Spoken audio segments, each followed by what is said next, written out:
Hello friends, welcome back Anita Madam YouTube channel. In this video today we will learn new chapter tenses.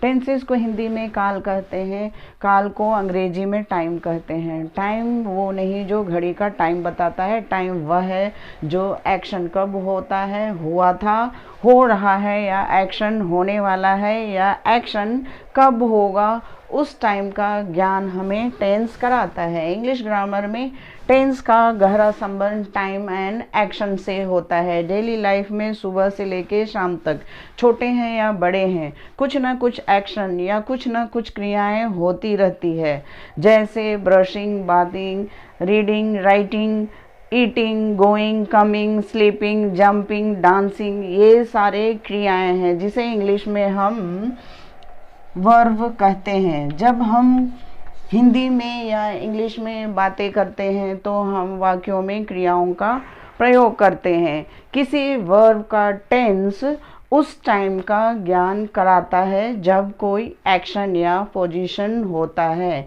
आप बचपन से रटते आए हैं और पढ़ते आए हैं कि टेंस के 3 टाइप्स होते हैं, present tense, past tense, future tense. Present tense को हिंदी में वर्तमान काल, पास्ट टेंस भूतकाल एंड फ्यूचर टेंस को भविष्यकाल कहते हैं। अब मैं आपको 3 हिंदी के वाक्य लिखकर बताऊंगी। आपको पहचानना होगा कि ये तीनों वाक्य किस काल के हैं। जैसे आपको पता ही है, प्रेजेंट टेंस मीन्स वर्तमान काल के वाक्य को मैं लिख के आपको बताती हूँ, मैं पढ़ाती हूँ।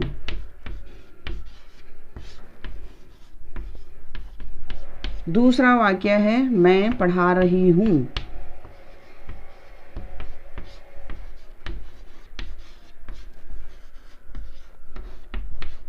तीसरा वाक्य है मैं पढ़ा चुकी हूँ।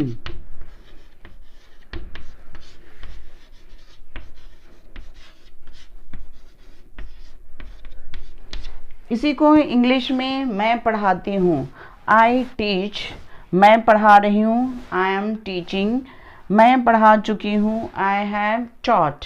अब आपको यहाँ फोकस करना है तीनों वाक्यों में और आपको बताना है, पहचानना है कि तीनों वाक्य किस काल के वाक्य हैं। जैसे पढ़ाती हूँ, पढ़ा रही हूँ, पढ़ा चुकी हूँ। ये क्या है? वर्ब्स हैं एंड वर्ब से ही पता चलता है कि वह किस काल के वाक्य हैं। अब पढ़ाती हूँ, पढ़ाते हैं, पढ़ाता हूँ। पढ़ा रही हूँ, पढ़ा रहे हैं, पढ़ा रहा हूँ। पढ़ा चुकी हूँ, पढ़ा चुके हैं, पढ़ा चुका हूँ। ये प्रेजेंट टेंस के तीनों वाक्य हैं। अब आपको यहाँ ध्यान देना है कि एक ही काल के तीनों वाक्य हैं और तीनों वाक्यों में अलग अलग क्रियाएं हैं। एक ही काल के वाक्य को हम विभिन्न प्रकार से बोलते हैं और विभिन्न प्रकार के क्रियाओं का यूज कर सकते हैं या करते हैं। जैसे यहाँ देख सकते हैं 3 प्रकार के विभिन्न प्रकार के क्रियाएं हैं। इसलिए इंग्लिश ग्रामर में तीनों टेंस के 4 उप प्रकार हैं। प्रेजेंट टेंस के 4, पास्ट टेंस के 4 एंड फ्यूचर टेंस के 4। अब मैं आपको बताऊंगी कि प्रेजेंट टेंस के 4 उप प्रकार कौन कौन से हैं। तो पहला है इनडेफिनिट।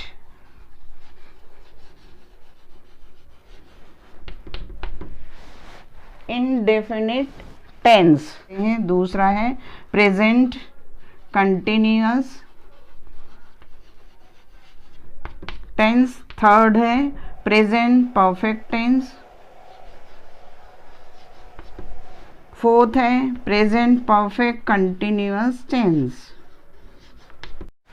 अगर प्रेजेंट टेंस के 4 उप प्रकार को अच्छी तरह से जान लिया है, पहचान लिया है एंड समझ लिया है, तो बाकी past tense and future tense के 4 उप प्रकार को भी जानना, पहचानना और समझना कोई मुश्किल नहीं है। जैसे प्रेजेंट टेंस के लिए आप कह सकते हैं सिंपल प्रेजेंट टेंस या present indefinite tense, present continuous tense, present perfect tense, present perfect continuous tense. The same past tense के लिए भी आप याद कर सकते हैं सिंपल पास्ट टेंस या past indefinite tense, past continuous tense, past perfect tense, past perfect continuous tense. ठीक उसी तरह द सेम फ्यूचर टेंस के लिए भी आप कह सकते हैं सिंपल फ्यूचर टेंस या future indefinite tense, future continuous tense, future perfect tense, future perfect continuous tense. इस तरह से आपको टोटल 12 उप प्रकार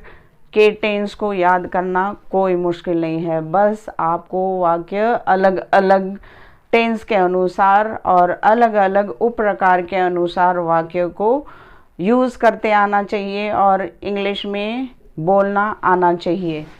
प्रेजेंट टेंस के इंडेफिनिट टेंस को पास्ट इंडेफिनिट टेंस में बदलना या उसे अंग्रेजी में बोलना कोई मुश्किल नहीं है। जैसे मैं पढ़ाती हूँ का पास्ट क्या हो जाएगा, मैं पढ़ाती थी, आई टॉट।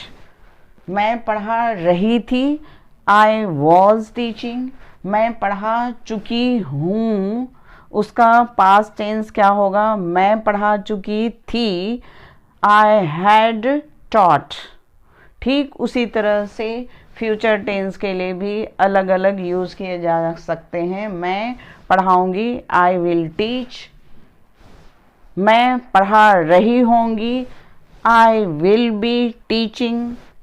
मैं पढ़ा चुकी होंगी, आई विल हैव। तो इस तरह से आपने देख लिया, समझ लिया कि टेंस में भी वर्ब का कितना इम्पोर्टेंट रोल होता है। जैसे मैंने बताया, किसी वर्ब का टेंस उस टाइम का ज्ञान कराता है जब कोई एक्शन या पोजीशन होता है। जैसे यहाँ वाक्यों से भी आपने समझ लिया और तीनों टेंस के उप प्रकार से भी समझ लिया और पहचान लिया कि अलग अलग टेंस के अनुसार उनके वर्ब भी अलग अलग होते हैं।